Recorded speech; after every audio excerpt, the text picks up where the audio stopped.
Okay, so I think it's 5:35. And so I'm going to call the meeting to order for the Catamount Community Forest Committee on January 12th, 2023. And do we have any public comment tonight? We do. We got no public comment. So no.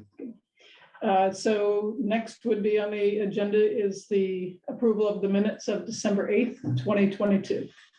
So Simon will put those up on the board.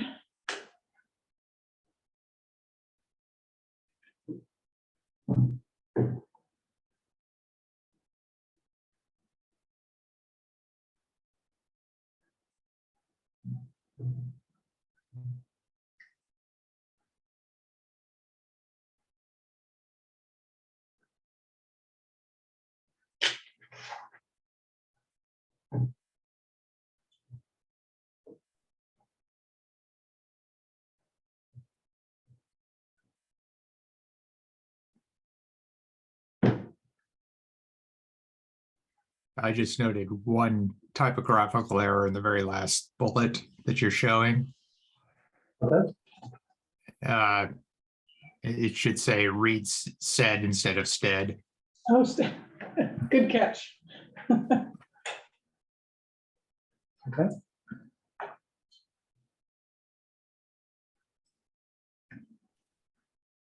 Great. Did anyone else have any comments? I had read through them and didn't see anything that needed to be changed. Yeah, I like them. Okay, so so I guess we can take a vote. So all those in favor, if everybody's had time to read the minutes, all those in favor, say aye. Aye. All those opposed? And any abstentions? Okay, so the minutes of December 8th, 2022 are approved as written, or does that one typo? I'll make the modification. Yeah. And approve them as amended. Is amended, okay. Yeah. Okay, any more discussion? Okay, so we can move on to the next agenda item, which is we will have Ethan Tapper be talking about the upcoming forest, the Catamount Community Forest Management Project that's going to be happening this August, September. So welcome, Ethan. Thanks. Hey, Terry, will you just let me know if I'm upstairs and my internet's downstairs. So if you let me know if I'm breaking up or anything, just so you can understand, that'd be great. Okay. We're all the way from That's right. So yeah, so I think since the last time I met with this committee, there's been a lot of movement on this project. You know, as for those of you who have been on the committee for a while, you'll know that this is a project that has been in sort of the pipeline since we wrote that original forest management plan, which was approved in summer of 2020. And I started to write it actually in summer of 2019. And just to give you a lot of you already know this, but the project is on a relatively small portion of the Catamount Community Forest. It's on about 25 acres. So about a little over 5% of the total area of Catamount. And the opportunity, there's a number of opportunities that are associated with the project that really give it a pretty tremendous upside. From a forest management perspective, from a general understanding of forests and how we take care of them perspective. The opportunity is that Williston resident Dr. Tony D'Amato, who's just a real leading light in our forestry community, and especially in modern ecological forest management, really thinking about how we manage forests for the world that we have and for the world of the future, to protect our biodiversity and for carbon and a number of other things. He is part of this, actually international, they have one site in Canada, but mostly in the US, this network of these research forests. And this network is called Adaptive Silviculture for Climate Change, ASCC. And so what they do is they pair with forest managers, and what they're trying to figure out is how we manage forests in a changing climate. So I talk a lot about managing forests to be resilient. Resilience is how we manage forests to basically protect the parts of them that are important as they change, because we know that they always will change, and now they're changing more than ever before. And then the other part of it is adaptability, because we are facing an array of challenges. We don't totally know what all of them are, but there are a lot of them associated with climate change, but also the other elements of what we call global change. So that's climate change, non-native invasive pests, pathogens, changing disturbance regimes, how we get storms, when we get storms, changing season length and when seasons occur, all these amazing things. And of course, forests are these incredibly connected and complex ecosystems. And so all these pieces and parts tie together. So there was an opportunity to be a part of that project, and to actually pair the work on Catamount with work on the adjacent Talcott Woods Forest, which is owned by the University of Vermont, and to have the study on Catamount be replicated in Talcott Woods. So they need, for this study, they need a study area, which probably has another name that I can't remember, and a control, which is also on Catamount, and also part of the same stand that we're working in for the forest management project. And then they need to have a replication in a similar stand, and that will be on Talcott Woods in this like 5-acre stand over there. So it's a cool opportunity to learn more about the way that forests adapt to climate change. And then from my perspective, also too, there's a lot of benefits, in all the work I do on town forests, and just sort of demonstrating what it means to be a responsible steward of a forest at this moment in time. This really like complicated moment when we're trying to figure out how we address these legacies of the past, historic land use, the loss of species, all of these other things. And at the same time, trying to move into the future and trying to think really hard about how to take care of our forests. And a big part of what I do is trying to demonstrate that, and to do it in this really open and transparent and inclusive way, where we're sort of like bringing people along, showcasing how, the management of forests, the cutting of trees can be this really positive and important thing, and how we can really leverage this opportunity to manage our forests, make them healthier, make them more adaptable and more resilient, while also doing stuff like producing renewable resources, addressing the legacies of the past, addressing all these weird threats that we have to deal with, like the loss of species and deer overpopulation, et cetera, et cetera.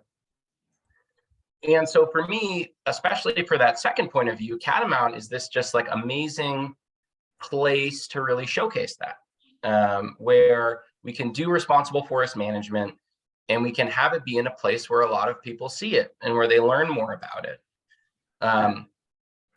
With that, it also comes a lot of opportunities, right? Or a lot of challenges as well, because we have this incredibly important and beautiful community resource that is the Catamount Outdoor Family Center. And they have invested a tremendous amount in the trails throughout the town forest, and also in the specific area that we'll be working. So it's a challenge. It's always a challenge to sort of bring people along and help them understand how forest management, which can be very intimidating and jarring at times, especially right after it happens, to help people understand why that is. That is even more difficult when a lot of people see it. But then, of course, there's the upside of a lot of people see it. Maybe we build a better level of understanding of what we're doing and why we're doing it. And then there's an added layer of protecting the trail, those recreational trail resources, which are so important to the Williston community. And there's a whole lot of other stuff, but basically what we've done so far is worked with Hans and John. Hey, John. And others at Catamount, and John's predecessor as well, to try and like figure out how we're going to do this in a way that is going to be the best from a demonstration perspective, from an ecological perspective, and a research perspective, and the most painless from a recreational perspective. We definitely do not want to damage any trails. And we want to like make this as integrated as a process as we possibly can. So one of the things that makes it really challenging also from a trails perspective is that for the scientific side of the project, with the species that we're trying to encourage, we need to do it in the summer. We need to do it with when not in the winter. And the reason for that is because some of these species, most notably white pine, eastern hemlock, and red oak, really respond positively to soil scarification. So the superficial disturbance of the top, inch or two of soil. And those are species that are really well adapted to the site. They're also climate adapted species, and they're ones that we're really trying to encourage. So that makes it even more difficult because the ground isn't frozen, and so there's a higher potential that we could stir up some soil, we could stir up trails that we could disturb trails that we don't want to disturb. And so the way that we're approaching this so far, approaching it from a few different perspectives, or a few different, with a few different tacks for different parts of the project. One is sort of making sure that people are aware of what's going to happen, that they're not surprised. I think that in my experience, that's really, really important. They're given opportunities to learn about what we're doing and why we're doing it. In that vein, I marked all the trees that will be cut. Initial round, and I'm also going through with the Catamount Outdoor Family Center to see if there's trees that are special to them and to their trail system that aren't currently marked but are not going to be cut. And we're looking into doing that in the next, I think, couple of weeks. And some of those trees will be unmarked, probably, definitely. So doing that a full year ahead of time, and then putting up a number of resources. So there's like all throughout at trail junctures throughout that area of the Catamount Community Forest, there's signs that say, what do these markings mean? And it says, okay, you see this kind of marking, this is what it means. This kind of marking, this is what it means. Some of the trees that are marked will be cut, some will not be cut. And just making sure that people understand what all that means. There's also another sign that has links and QR codes. So it talks about some of the different ways, some of the different goals of managing the project, and has QR code links to different educational resources about those things. And then also we put up permanent educational signage. So that's aluminum signs that are saying, this is what we're going to do. And these are some of the characteristics or attributes that we're managing for. So there's a sign that's up about the project in general. There's a sign about dead wood, because there's going to be a lot of dead wood left on the ground on purpose. Legacy trees. So there's trees out there that are marked with an L. These are trees that are big trees that we're going to leave forever, just to be big trees, to get old, to be full of cavities and become really great habitat and eventually die.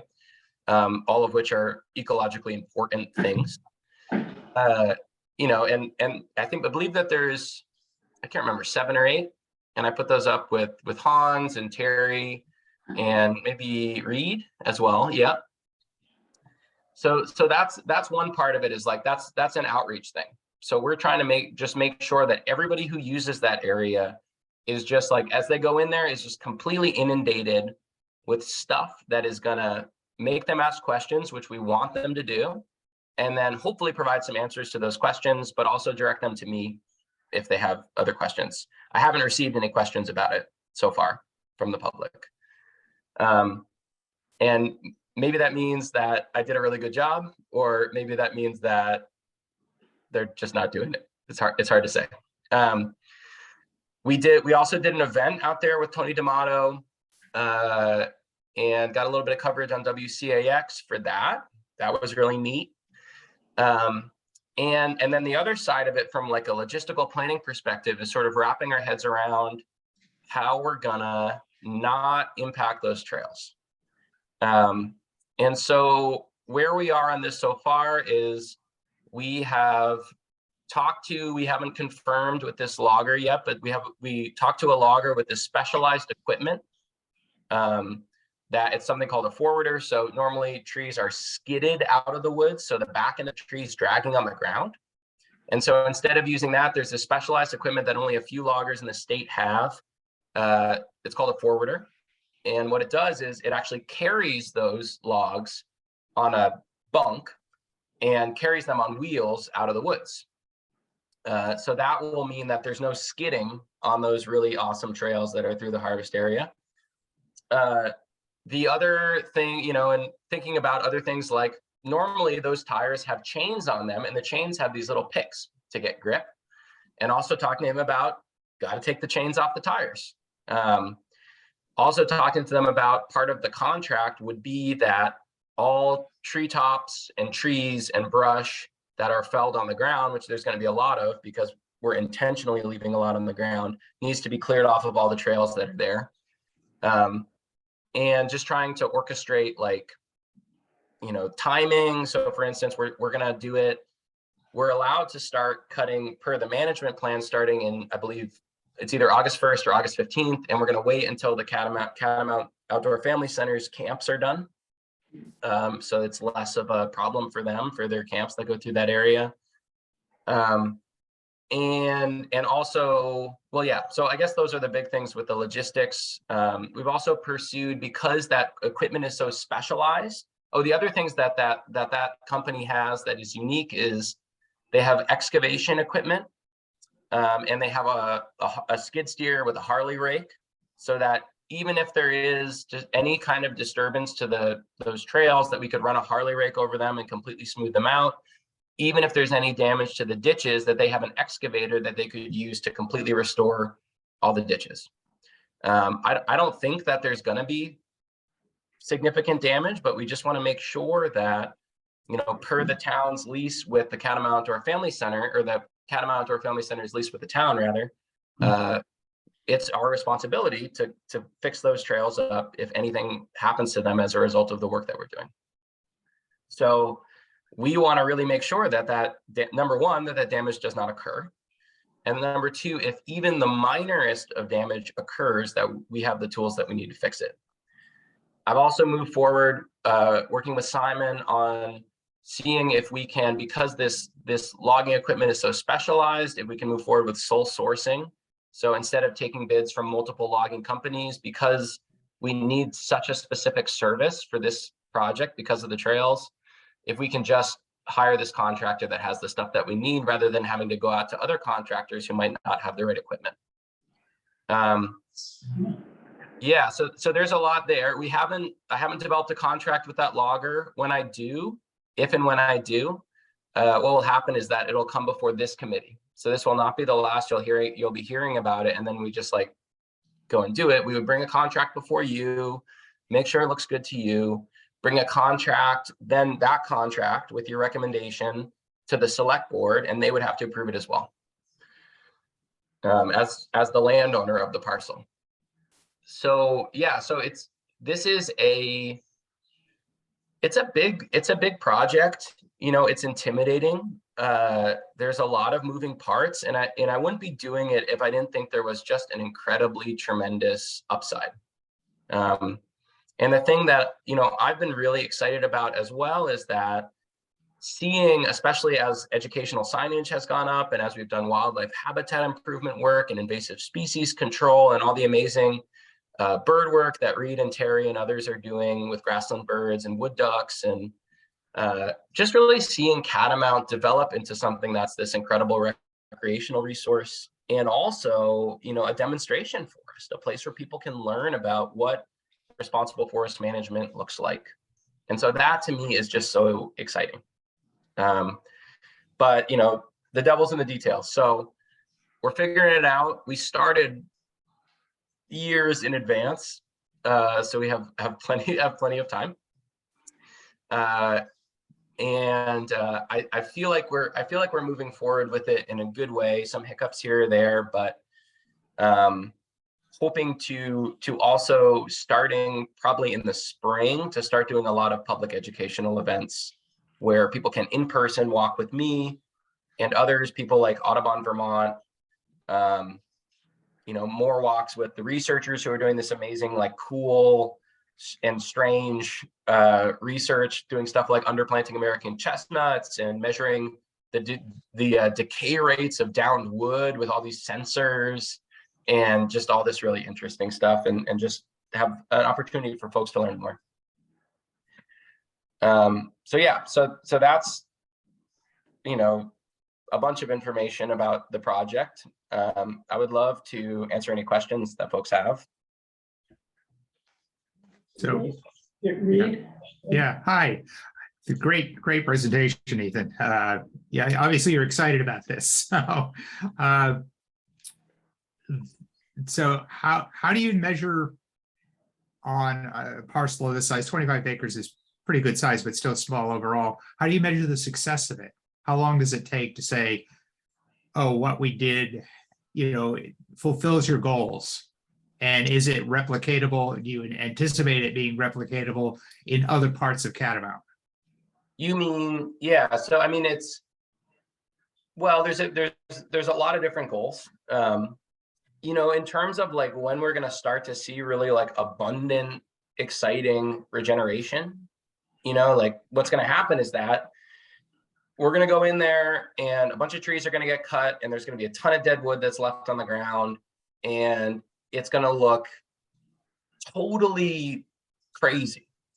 And actually, like the type of work I do, ecological forestry, it's about mimicking natural disturbances in large part, which look totally nuts, and so there's going to be, and this is one of the really difficult things about understanding the value of mortality in the forest in general, but also forest management is like, it takes a while. So we're going to start to see really cool regeneration, probably like year 3, growing season 3. So we're talking, it's going to be a lag. No, I understand. Well, I was thinking of it in terms of, we just had go ahead. I was just going to say there's a few other goals that we have. So like, we think that we're doing forest bird monitoring. We know that birds respond positive, certain insectivorous birds in particular respond positively to canopy gaps. And so though, independent of the regeneration that the gaps in the canopy create. And so we're hoping that we'll see a response from those immediately, and then an even greater response once that understory starts to reestablish and we start to see all those birds that nest in the understory coming in. But then, the big, like, hopefully the big immediate goal that will be met is having done this really amazing outreach process and having like brought a lot of people in and gotten a lot of people excited about what we're doing. And then what we'll see, 10 years down the line is hopefully even greater changes in like bird species that are utilizing the site.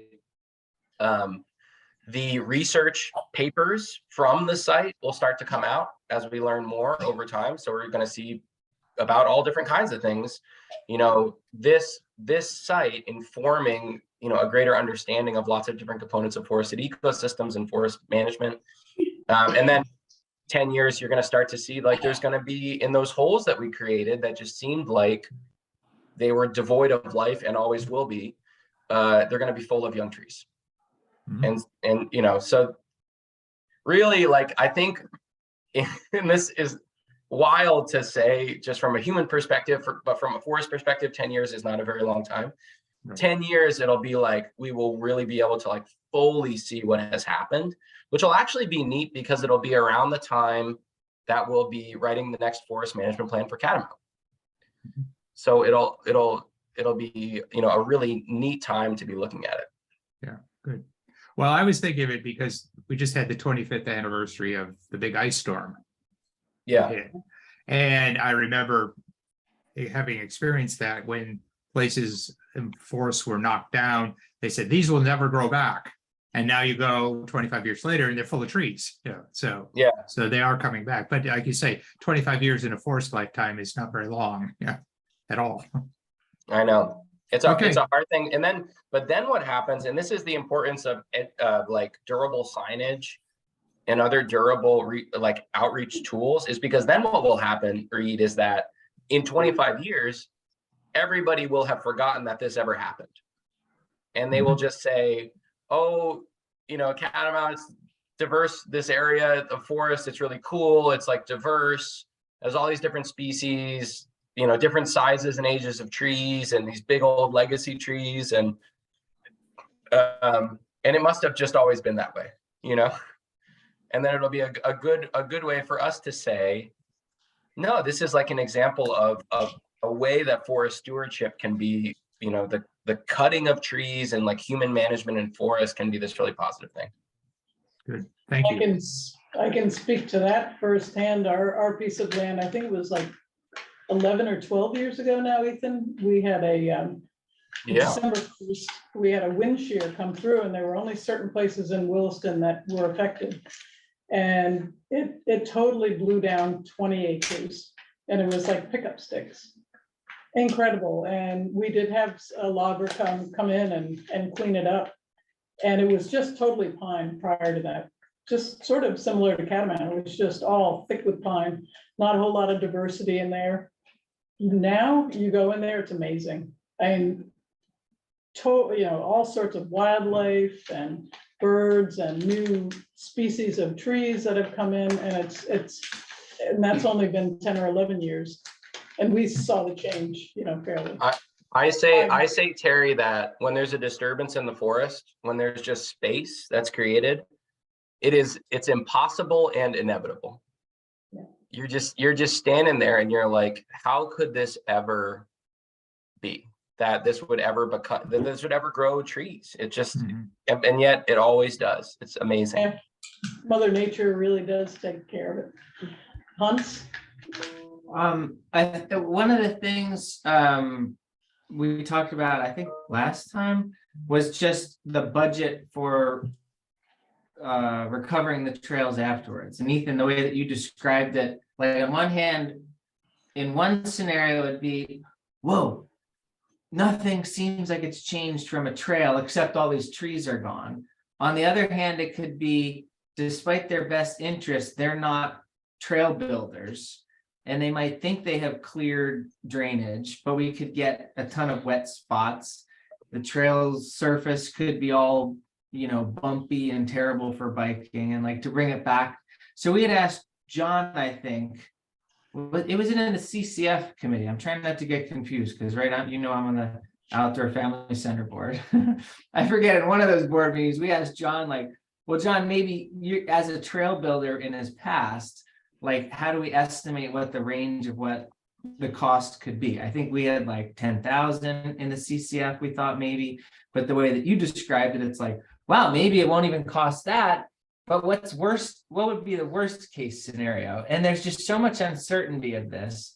And I think back with Melinda, like we tried to price it out and like we just struggled. So we had hoped, I don't know if it's appropriate now, but John had sort of is still roughing up some numbers of what potentially it would be to recover the trails and make that visible to the community forest committee here, I think could be helpful. I guess in asking if John wants to share, like there's just so much uncertainty, right? I mean, the way that you described it, it's like, whoa, we won't even notice the foresters were there, or that the logging people were there. And like, that would be best case. Worst case would be, I don't, you know, it's more like a full rebuild of the trails. Like you described, what came to my mind was the Katy Hill Forest a few years ago with all the blowdowns, and they thought their mountain bike trail system was lost forever. And, you know, they had a massive rebuild and clearing all the trees. The way that you just described what the property would be like after the logging, I thought like, oh my gosh, that's what Katy Hill was like. And it was enormous effort to recover. So I just want to make sure that we're planning like best case and worst case, and not as a committee, as a CCF committee, surprised and have the town obligated beyond what they expected to. So. Well, I know John? when I went through with the loggers with Ethan, and it was pretty incredible. They were, it was great to go out there and walk all, you know, out there with them. And, you know, I don't think, and Ethan, correct me if I'm wrong, you know, they're not going to be skidding the logs or putting them on that forwarder and just using the Catamount community trails or the town trails there to bring the logs out. They're going to be going through, you know, through the woods. I mean, so they're not going to just mainly be on those trails. They'll be going through the woods. So There's a couple sections that they have to use. Yeah, but they, when I talked to them, they were like, oh, we will absolutely try and like to not be on those trails at all, just because it's they're really nice trails and they don't want to even, risk the most minor of disturbances to them. And it sounds great that they do have this equipment, the Harley rake and the excavator. So that'll definitely be helpful to be able, and when we had our logging done, that was in the contract that the logger would repair the trails. Right. Yeah. And so there is some difference. It's hard to get a one-to-one.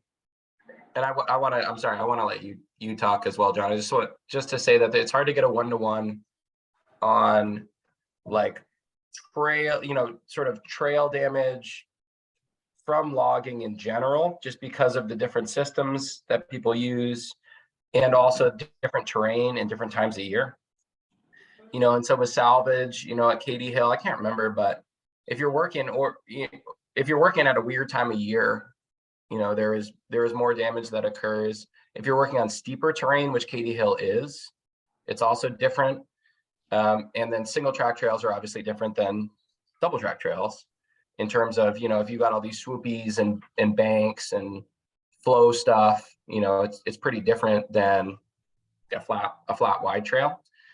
But then again, the other side of it obviously is that these trails, which are historic forest roads, have been improved substantially, right? So there's geotextile fabric and pea gravel that has been installed on them, which also makes them very different than other mountain biking trails. So, Yeah, like I said, it could be like, hey, whoa, we didn't even notice you were here, except all the trees are gone. Or most of them. it won't be like that. The ones that were marked, right? But on the other hand, it could be like, oh wow, this is not what we thought. And that's where I think maybe if John wants to jump in and comment, like we didn't have with Melinda a professional trail builder. Like, I think John in his past has been that could give kind of another viewpoint. And I think John, that'd be great to hear from John. Yeah, I'm finalizing the estimates that I've put together. I wanted to share it with the staff and the board before I sent it off to the committee, just to make sure that it wasn't just me making stuff up in my head, that there were at least a few people making stuff up in our heads for it. So I listed the trails that would potentially be impacted, the lengths, the widths, the potential impacts, how we might be repairing them either with machinery or by hand, and then whether we might need materials and what potential materials we might need and how much they might cost, and then any rentals that we would need. I appreciate that these guys have a Harley rake and an excavator. I don't know that we want them doing the work though, and I don't put down their work, but as the ones who are responsible for maintaining and improving the trails at the Catamount Community Forest, I think we'd like to do that work ourselves, and not have to come in and fix something that somebody else thought was repaired. And I don't put down the logger. He may be an incredible trail, refixer and all that, but as the ones who are responsible for the trails, ultimately, I feel like we should be ultimately responsible for the trails. Well, I just have a question, and what is in the management plan? Not only the forestry plan, but So the management plan says that the town's responsible for repairing the trails back to the standard that they were. It doesn't specify who has to do that. It doesn't specify who decides whether it's actually up to standard or not. Which we would have to document that before the work was done. I think that's going to be well documented. The condition of the trails prior to the management, and then after, what the trails look like afterwards, I guess is the. Yeah, so one of the things that we're going through right now with the town is our license renewal, and in that we asked for greater responsibility for the trails, and really to protect the town too, that we're the ones responsible for it, and making sure that they're in great shape, not several different, whether it's a logger or other people, but we're the ones responsible for it.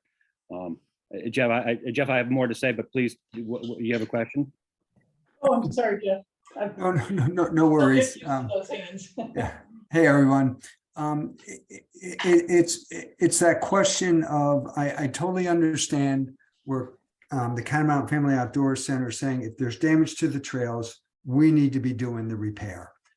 Because, they're the trails that,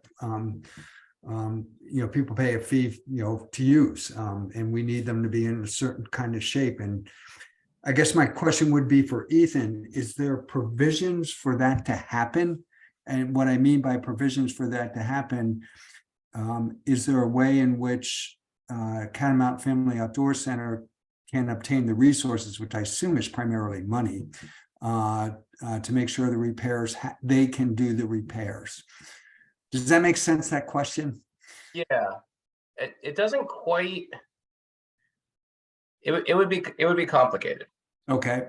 Yeah, so I don't know. So basically, if I can just sort of think on my feet, this is the first time I've heard about this particular thing. So let me just Okay. think on my feet a little bit. So the way that it would work with the loggers is that they would basically just they would be paying the town money for the wood that they're cutting and selling.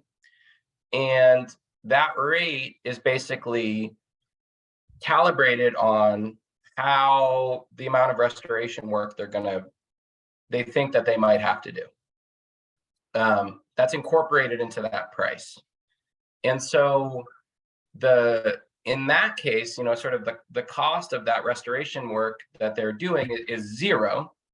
But and again, we don't know what exactly is going to happen, because it's it's impossible to know 100% how everything is going to go down. But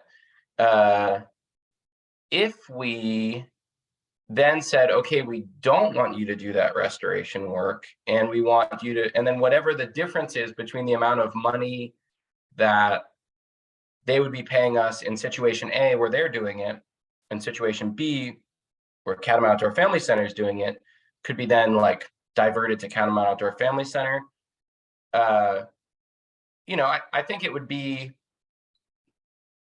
a lot more expensive in situation B. Probably the difference of money might be $2,000, something like that. And I would expect that if Catamount was doing it, maybe it'll be, who knows, $10,000 maybe. But obviously to a different standard potentially, and with people who know these trails really well. I don't know. Those are just numbers I'm just pulling out of the air. And then the other thing that could happen if that difference is negligible is diverting some of the money from the timber sale revenue to Catamount to do the work that they want to do after the fact anyway, right? So taking some of that gross revenue and then giving it to them. Did you have a question?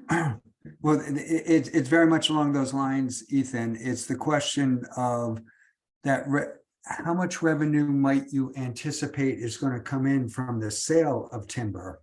And I didn't realize there was actually going to be a sale of timber. I had just assumed all of it was going to remain. Yeah. Well, so what we're hoping to do is we're hoping to generate revenue. That's not a goal of the project, but it is a neat, cool byproduct that we then can reinvest in stuff like invasive species control at Catamount. That's the goal. But I think based on what I know now, I think that for the total revenue, maybe 15 grand to 20 grand would be a reasonable estimate. Oh, okay. But you see that 15 to 20 grand going somewhere else as opposed to restoring trails. Well, we've always known that if damage were to occur to the trails, that's where a substantial portion of the funding to restore them would be. Yeah. So we have an interest in, wanting to make sure that just doesn't happen so that money can go to other stuff. Yeah. And there's $10,000 right now in a fund. Is that correct? Yeah. Set aside for repairing. Yeah. Right. So this would be timber. I think that if we had to do something and then it was, we needed to invest some money in it. If it got above that $10,000, we would start dipping into Yeah. the revenues that we were generating. So So, that's not, that would be like for us a really last ditch thing, just because, there would still be scientific significance and there would still be significance from a demonstration perspective, but it would be neat to also have to be able to reinvest that money in projects to make, Catamount healthier. yeah, I agree. My bottom line concept, I guess, is I like the idea of this project. I think it's very cool. But if there is costs that Catamount Family Outdoor Center is going to incur because they need to restore their trails back to the condition they need to be in, then I think that's something that we ought to reimburse Catamount Outdoor Family Center for. This project should not be a financial drain on Catamount Family Outdoor Center. And the trails should be restored to their condition. Maybe not, I mean, there's always improvements that need to be done on any trails, but the logging operation would bring them back to the state that they were in just prior to the logging operation. But my point more is that included in that is, it sounds to me like Catamount Family Outdoor Center, and I totally support this, feels they need to be the ones who do the repairs. And anybody feel free to chime in where I maybe missed something or got it wrong. I mean, if I can comment, I'm just trying to play it through. So, the logger comes in, he does his work. If we let the logger do the cleanup as we've defined, we think it's cleaned up as much as we can. And then we say, are the trails restored to the original condition? Yes or no? And if no, then okay, Outdoor Family Center is going to incur some incremental costs to bring the trails back to the point that maybe the logger hadn't brought them back perfectly to the point, like if the features or something on the trail isn't what it was. And then there's a range of costs that the Outdoor Family Center incurs. Well, I guess, the town's responsible to decide how the trails get restored to the original condition, I guess. I think the Outdoor Family Center is saying, hey, can we do that work? So the forester should bring it back as much as they can. The CCF, along with Outdoor Family Center, says, were they brought back to the original condition? Yes or no? If no, what's the work that needs to get done? Then, okay, who's going to do that work? And the Outdoor Family Center says, oh, we'd like to. Okay, and how much do you think it's going to cost? It's going to cost this much. And then that would be, the funding to get that work done. I don't know. Did that help to kind of just play it through? And I guess I'm thinking we don't want to take the logger off the hook from cleaning it up to putting it back to where it was, because then they lose the incentive of not being messy to begin with. Like if they're like, oh, if I don't have to clean this up, I'll just make a mess. Those were the old rules. I think that's what logging, I hope, used to be like. Nowadays, there's very clear-cut contracts and there's oversight from the forester, who would be Ethan. Yeah. We've had logging done on our land, and some are better than others, but they typically need to repair the damage that they've done. That's in the contract, and you're not paying, and correct me if I'm wrong, Ethan, when you hire a logger company to come in, you don't pay them extra. That's just part of the logging operation.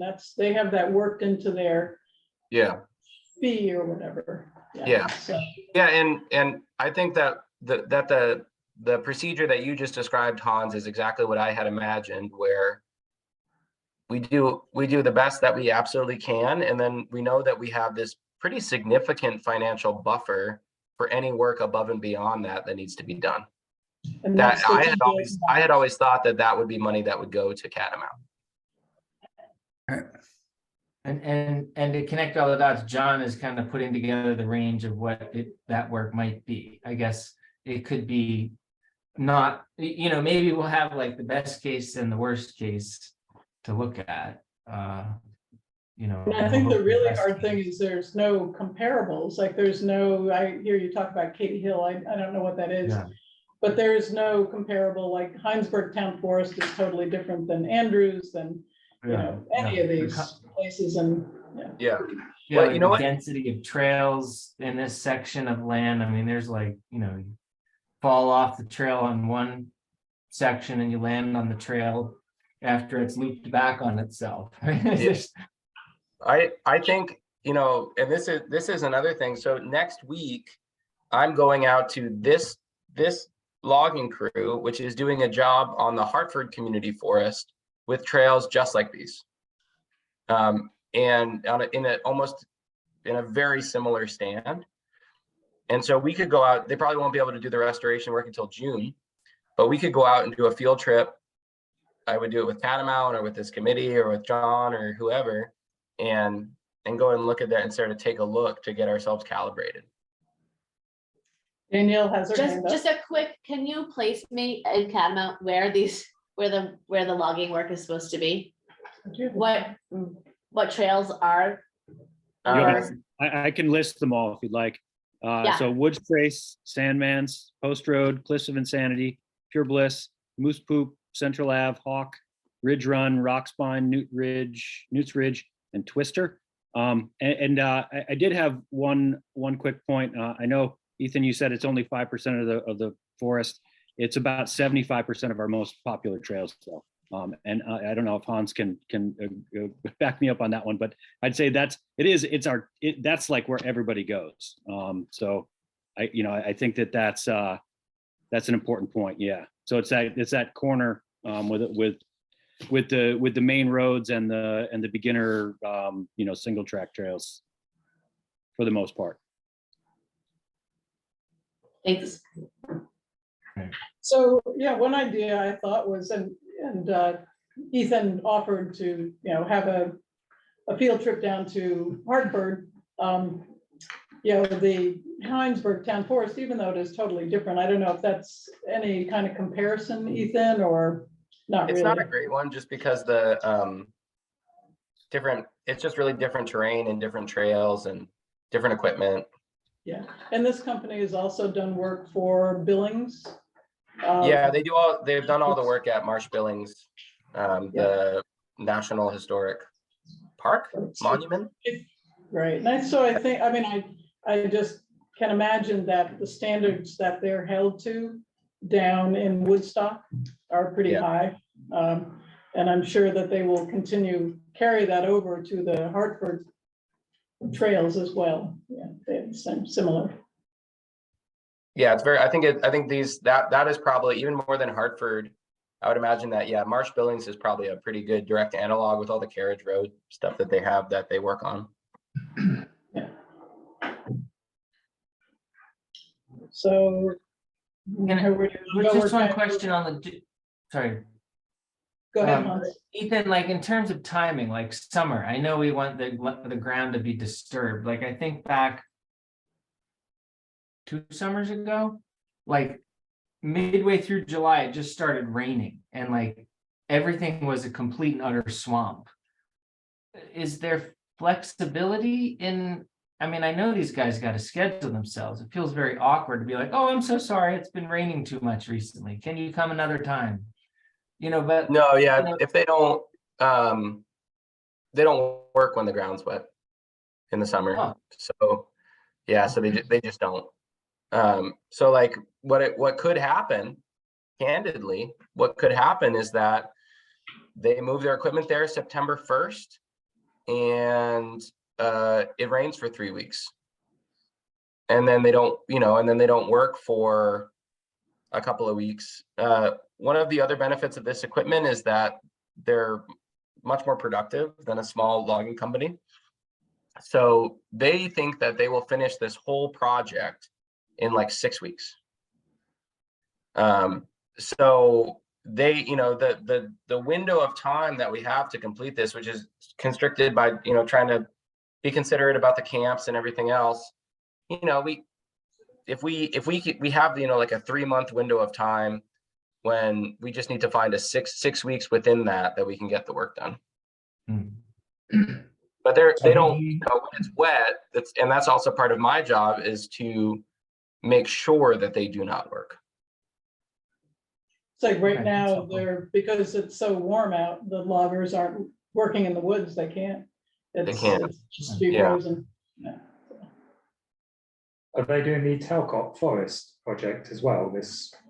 Yeah, so that was another big win. Or not another big, that was a big win that I was concerned because originally part of the plan was that Talcott, which had traditional access through the golf course, that we were also going to have to then, when we were done with like the Catamount side on the north side of the road, then go to the south side of the road, and they were going to have a log landing in that field where all the wood from Talcott was going to come to. And it was just like, would have been a headache in a bunch of different ways. We would have had to get permission from Jim and Lucy to use that section of road by their garage. We would have had to, you know, been dealing with a field and just inconveniencing Catamount Outdoor Family Center even more with a whole nother, you know, month or something. And so we were able to find access for that from the golf course side. So they're going to be doing it, but they're all the, you know, once we're done with the stuff that I'm talking about in the 25 acres at Catamount, they're going to be working on Talcott, but it won't impact Catamount at all. That's great. That'll make it a lot easier. That was a big relief for me, because also trying to, you know, and it's like all this work, you know, it needs to be done in the summer, can't be done before such and such a date. And, you know, in the fall, like once you get into like late November, early December, it's really wet, and I have no interest in trying to have this equipment doing anything when the ground conditions are wet, and we're just going to make a mess. And I don't have loggers work during that time. So then there was this like huge constriction to try and be like, how are we going to make this all work? And we have such a small period of time, and then this just makes it a lot easier. So I think that we can, I hope that the committee and the outdoor center can come to, make this workable, because there's so much benefit to this management plan moving forward. Anywhere from, the wildlife habitat and the health of the forest, and, and just so many things, the birds in the forest, water quality and all that.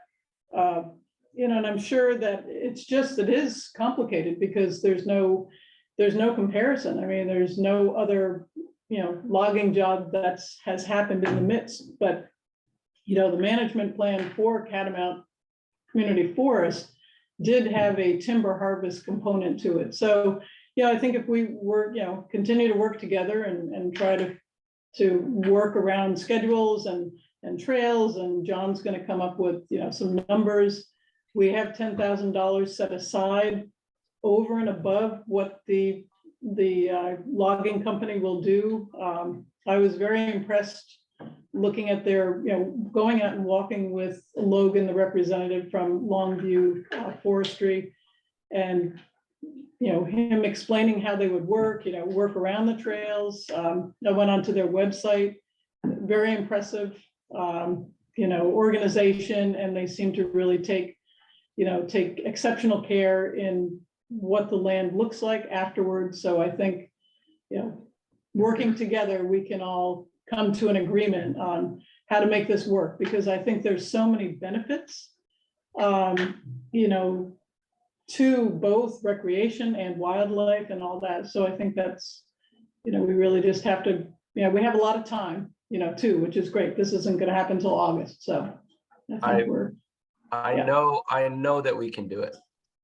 I know that we can make it work. And it's something that I take, like those trails, it's something that I take really serious. I think about it daily, as I have probably for the last year and a half.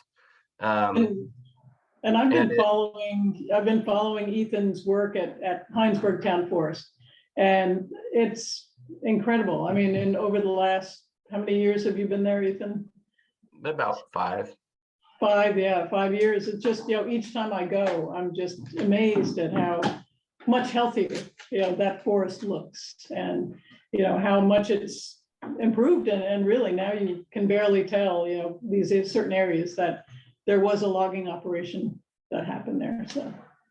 So in terms of like moving this forward, what I was particularly sort of interested in is that I think I was sort of on the similar page to Hans about I think it was a good comment about the logger can do a certain amount of work, but I think there is inevitably going to be something they're seeing from the Outdoor Family Centre, and I'd like to get an idea of like how we're going to go about dealing with that in terms of funding it and also undertaking the work. I guess if this takes 6 weeks, then that doesn't leave a lot of time to fix it for the winter.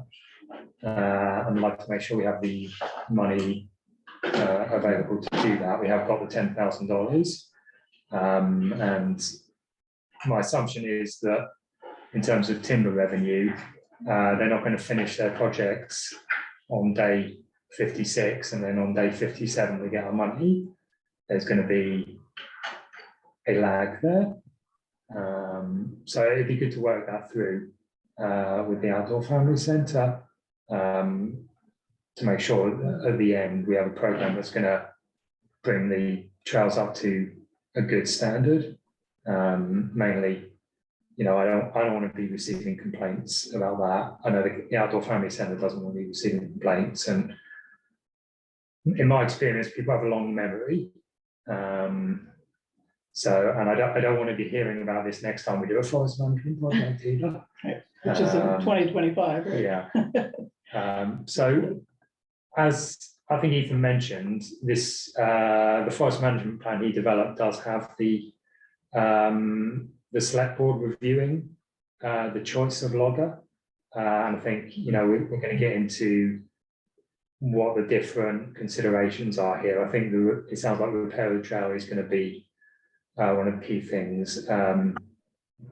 Incidentally, I invited Brian Forrest today, but he's not able to attend, unfortunately. So that particular issue might surface as well.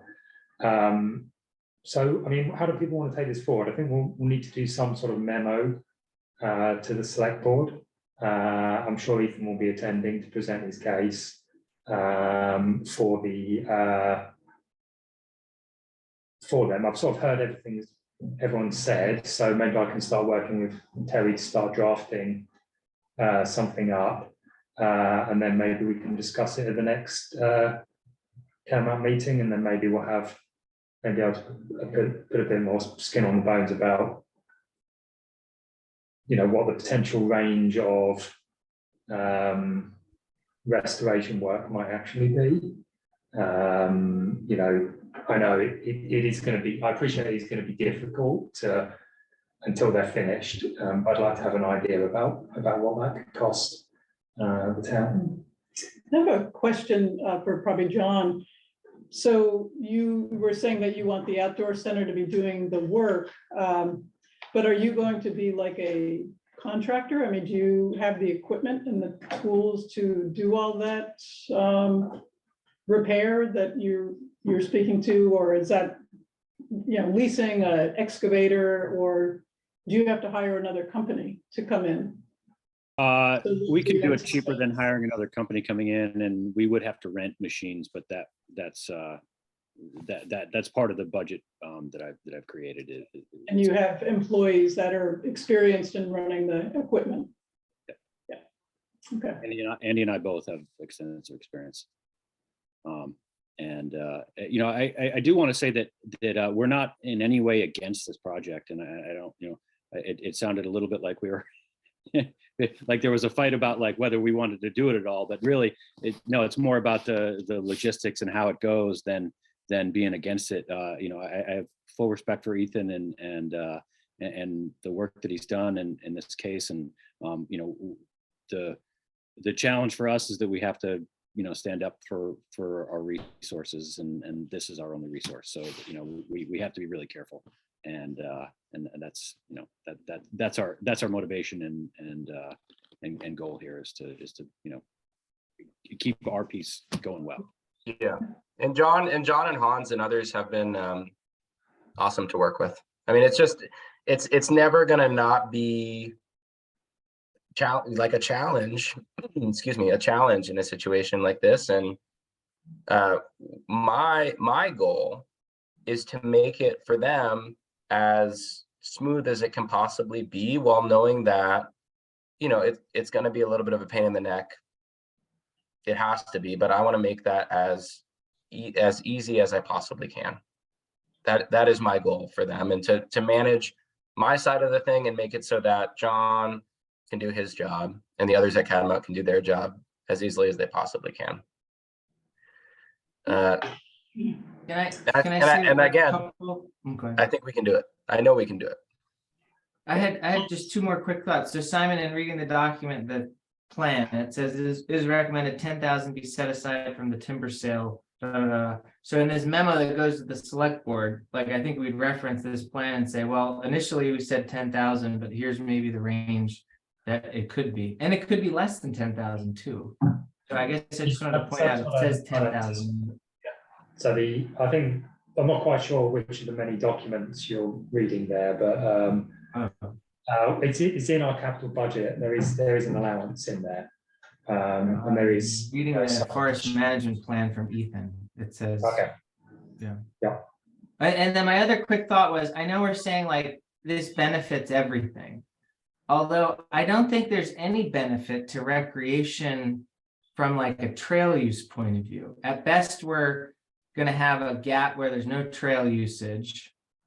The public can't use it, and we're going to restore the trails to where they were before. So I know we want to be like, I know I'm all for it. Like, there's benefits all around, but in this meeting we've said, maybe people didn't intentionally say it, like there's benefits to recreation. I don't think there's any benefit to recreation unless we budget enough to make the trails a little bit better than they were before. Well, So maybe that's a benefit. The trails could be better than they are now a little bit. And I think there's also a part of the education that's going on along with this project, and that's a benefit. To education, but that's not recreation, right? The people that recreate are getting educated. I know the thought, yeah. No, and so there's just I think it's a valid point, Hans. I think I think it's like beneficial to the recreational experience, but in the short term, will be like aesthetically challenging. We know this, and it's not going to make the trails better than they are now. That's true. I would argue. Well, I mean, I think the 6 weeks of not having those trails open too is a significant, probably going to produce a significant decrease in our visitation during that period. That just kind of occurred to me that might be an effect of this too. Again, not a reason to not do it, but certainly an impact to our day-to-day operations. Okay, so Simon, what was your kind of wrap up? You wanted to work on a memo. So if we can talk about this again, maybe if we draft a memo, Ethan, if you want to reach out to the logger and we can start talking about the contract, because that will flush out a few things. I reached out to him on Monday. Yeah, we can start thinking about when we're going to take it to the select board. But I think we have to have a good answer on what we've been talking about tonight. I'm hoping to be able to share my budget with you guys tomorrow too. And please absolutely hit it with all the critical questions you have and punch holes in it so that it is really a good document. I don't feel like questioning my work there is in any way questioning me personally. Just to put it out there, it's okay. I definitely put some high numbers in there because I have experience with trail budgeting and I know how much it can cost. So that's certainly, but please do review critically and ask questions. And so another thing that I would just say, and this is not my decision, this is the committee's decision, but to your point, Hans, and maybe Hans, you or John, if you had an idea of like how you would upgrade those trails, if you wanted to make them a little bit better from what they are now, you know, and how much that would cost, that would also be a useful thing to know, because I mean, I would advocate for, it couldn't be like, if it ended up being like, it couldn't be like $10,000, but to put some amount of money from the timber sale and give it to Catamount to upgrade those trails, I think is a reasonable ask. You know, I'm not talking about restoring, I'm talking about upgrading or doing some other work that you want to do. So Jeff has a question and then Reed. Hey, thank you. I just want to make sure, because I'm not sure, I want to make sure what I heard is correct. I heard that this project will probably take about 6 weeks.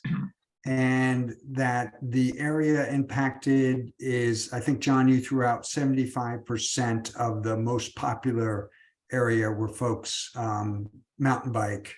And hike too. I think that corner is really like the hottest spot for pretty much everybody. Yeah, okay. And that during that 6 weeks, that area will not be available for walking, hiking, or mountain biking. Correct. Okay, Correct. I just want to make sure I got that, whatever, points Yeah. correct. Yeah, we're gonna, we're also taking steps to make sure that people can still use the road that goes through the gate, or, you know, where Yeah. users go around the fence and down that road, that can remain open so that folks can access all other areas. But yeah, that area that we're working in will be closed. Okay. And Reed, you're next. Yeah, so just as we have a forestry plan, so this is more maybe for Terry or for Simon. Does this have to go to a vote of the town, or is this just up to the select board to do the approval? So I don't think they need to vote. They get to, I think the exact terminology is vetting the logger. So I think, you know, if they.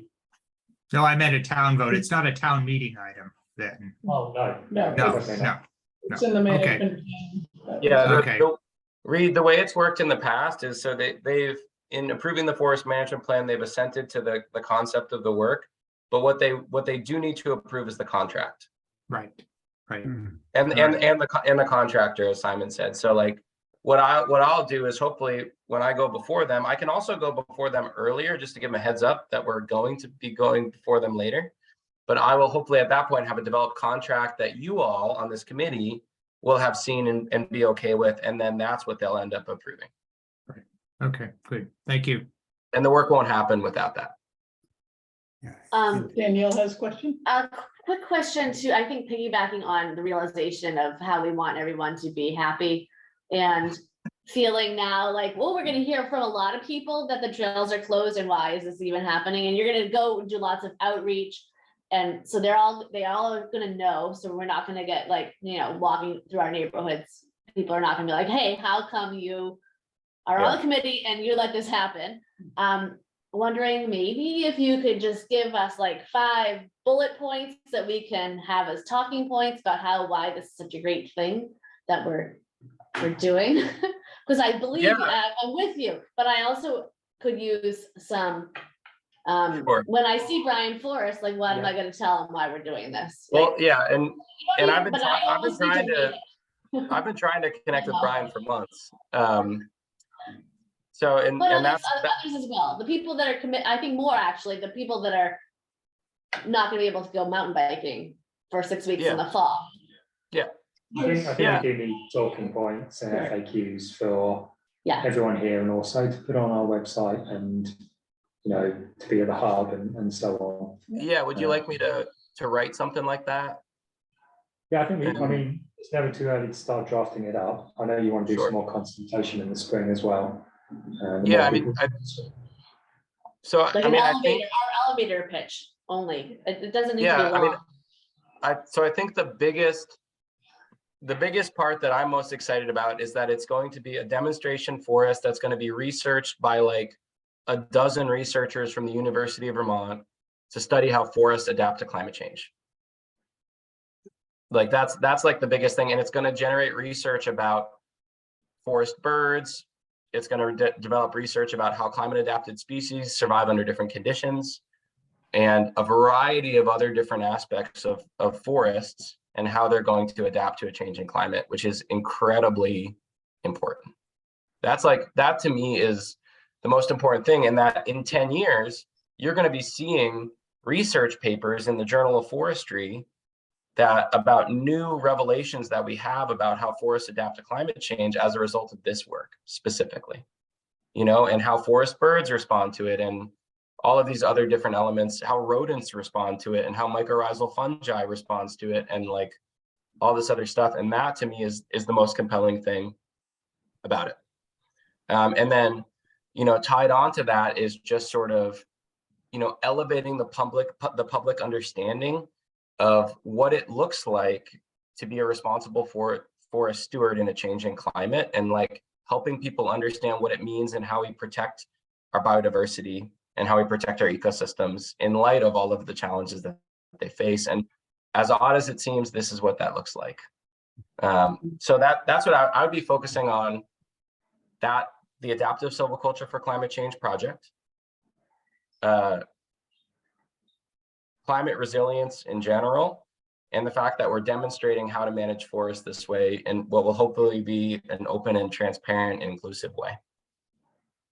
And to Brian's point, if you were like running into Brian at the supermarket, and I'm trying to do a thing for Brian at I think he has a group called the Williston. Climate action, something like that. Yeah. I don't actually, no, I think I'm more concerned about talking to the mountain bikers that won't be able to ride. Yeah, that's what it is. And that's not. if we're gonna do, I really want to do next summer. I really want to do at least one mountain bike event, because I also have this pet project of, helping people who like recreate in forests understand a little bit more about the environments that they're recreating in, right? Mm-hmm. Like, they're doing all this amazing thing, and sometimes it's a little like trail focused, and it should be like stewardship focused, right? It should be about conservation and like encouraging healthy forests, and understanding that forests are like built of biodiversity, which is under threat from climate change and like all this other stuff. And that to me is one of the tremendous opportunities of this work, is continuing to engage with the mountain bike community and being like, if we could mobilize mountain bikers who are this incredibly powerful and dynamic and young and really numerous group of people to not just like advocate for things and not just advocate for trails, but advocate for like the protection of land and the responsible stewardship of ecosystems, that would be profound. Okay, hold on, bud, hold on. I've been at this for 30 years now, advocating for bike trails, and that's where I started. So it is not an unheard of thing. I think, yeah, I know that we're close, and I really just want to like really. So we really need to. Can we talk about consultation? We can talk more about this, but hikers are no more conservatory than bikers are. Anyway, so we're gonna have plenty of time to talk about this further. So we're going to. So we'll talk about it next time, and I really want to do the COFC update before everyone logged off at 7. All right.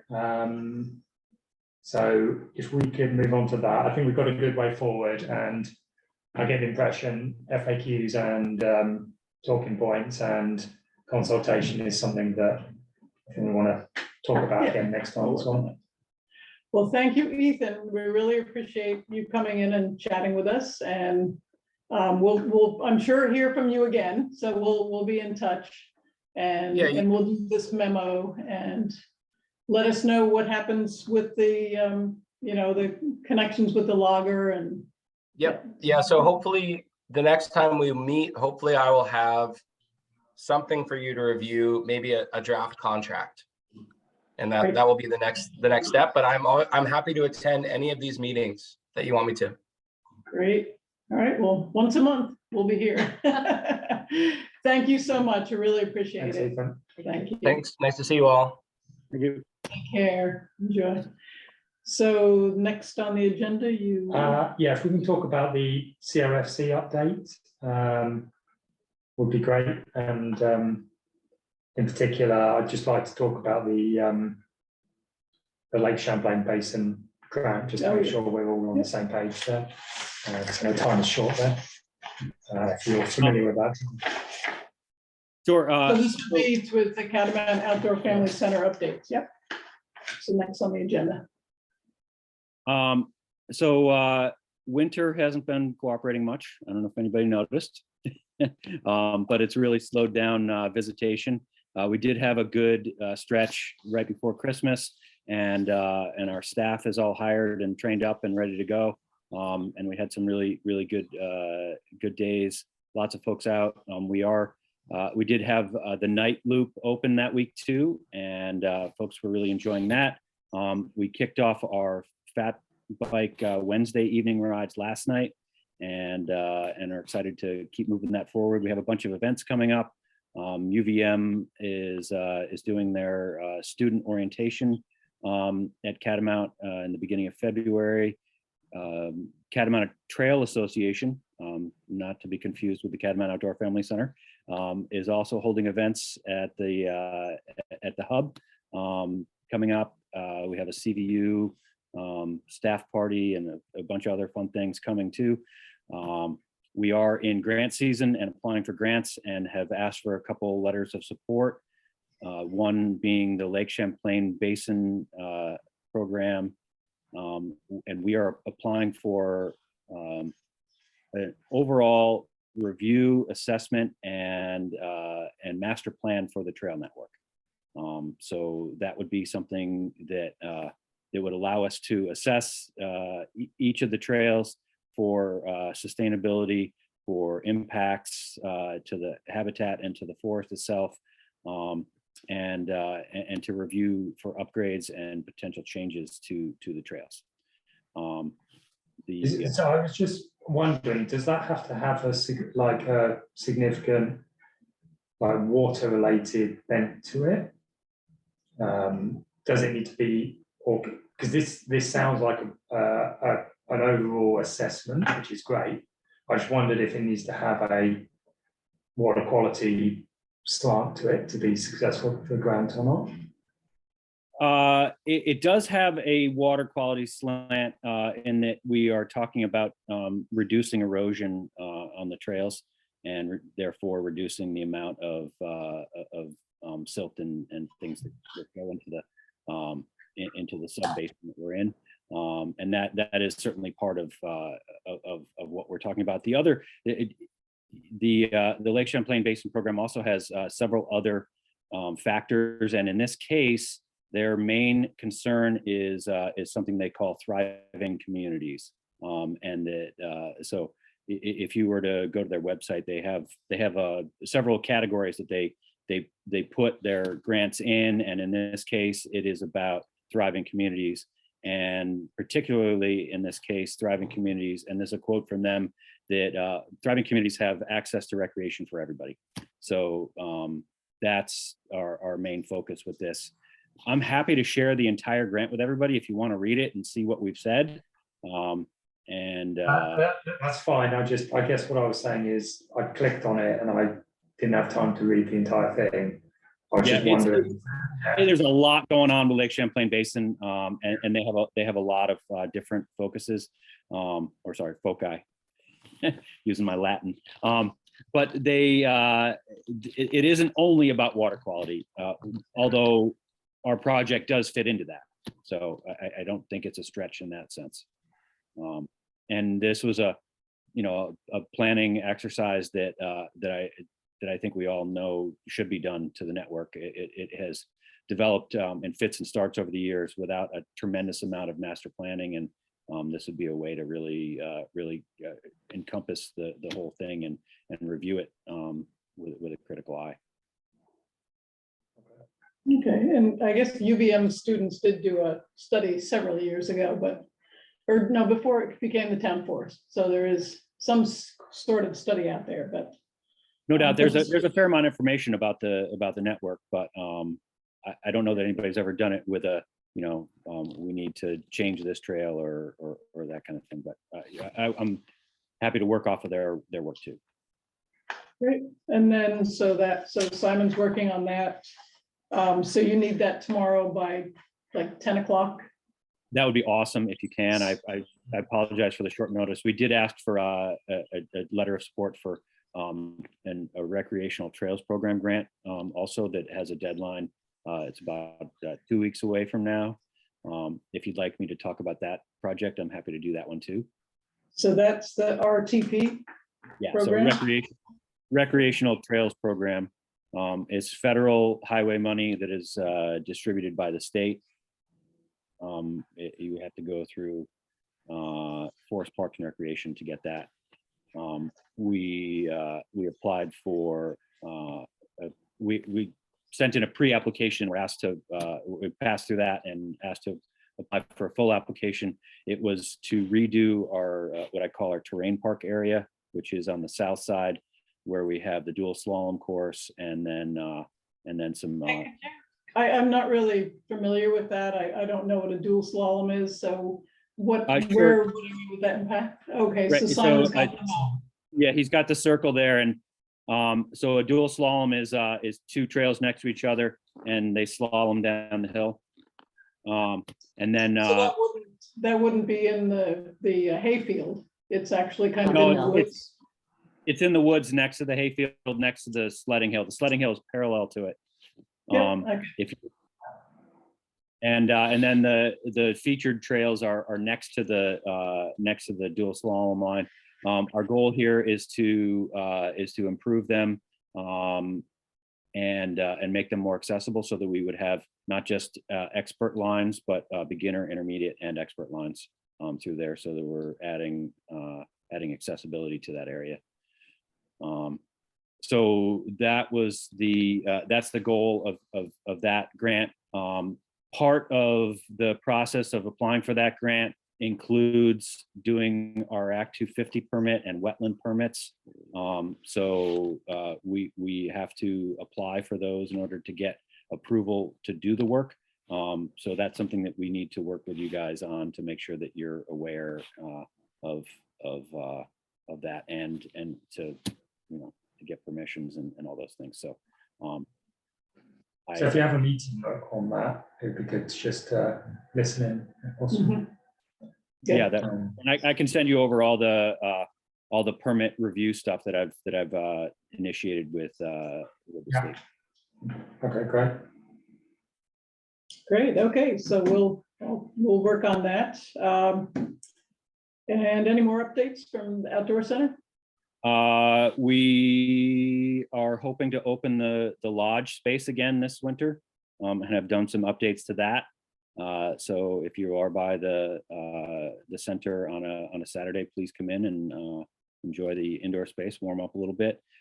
We upgraded the stairs and have done a bunch of cleanup in there too.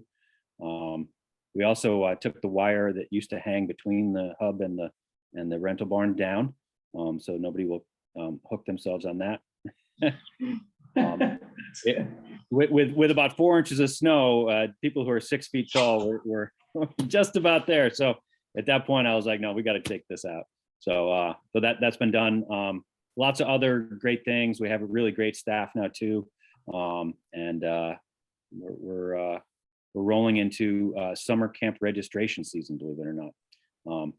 For those with kids, you know that this is the time, but if you don't, it is the time. And so we're deep in planning for summer while trying to run winter too. Great, all right, well, hopefully we'll get some snow. So next on the agenda, town-owned winter equipment. Did you want to put that Yeah, so off till another we time? can probably put it off, but I think we just need to revisit why we're doing this. Yeah. So some confusion last time. I spoke with the town management. They weren't sort of enthusiastic about having unmonitored equipment left at the hub. Yeah. Without someone managing it, to make sure it's safe and make sure people sign waivers and things like that. So maybe it's something we can talk about a later meeting about what we're trying to achieve with this, because I was confused. I thought it was something else. I think The there's original two, reason. there's two different things, and maybe the path to go is through the library. Yeah. And where people can sign a voucher, and so if they want to get snowshoes to go over there, or any other town-owned piece of land that has trails, they could Yeah. do that. But well, that's, I think, we'll put that off and do a little bit more research. Okay. And I totally had forgotten. So John, you said there was a $5 educational fee for the snowshoes at the outdoor center. I think it's offers. just $5 for everybody, and it's $3 for the educational rate, if I'm remembering correctly, actually. Okay, Yeah. so maybe just try to advertise that a little bit to the public, and, so people can have access to the trails. Yeah, we want as many folks out as possible, and have been Yeah. promoting while we don't have snow, like, please come and hike and ride, because that's I all really we have. appreciate- Yeah, that's Yeah. great.